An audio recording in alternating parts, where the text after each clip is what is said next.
Hello, good morning mga kasasi. Welcome and welcome back to my channel, The Sassy Channel. So may inip. Ay mga kasasi, ipapunta ako ng munisipyo kasi nga ipapasa ko itong mga papel na hinihingi ng ating gobyerno. Kasi yung ate ko ay, so nakasama po sila sa livelihood.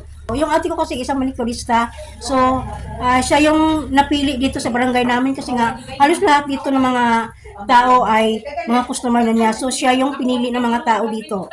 So tuwang-tuwa yung ate ko kasi nga yun nga pangarap niya talaga magkaroon ng sariling negosyo o sariling puhunan at saka yung mga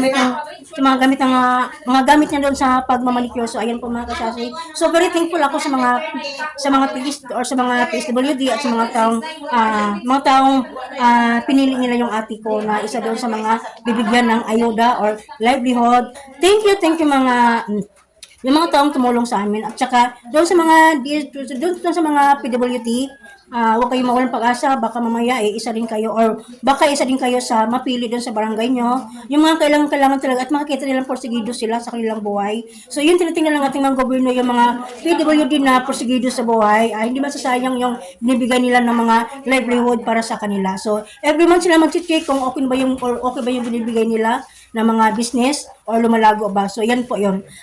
Thank you mga kasasi. Thank you so much. God bless you all. Bye-bye.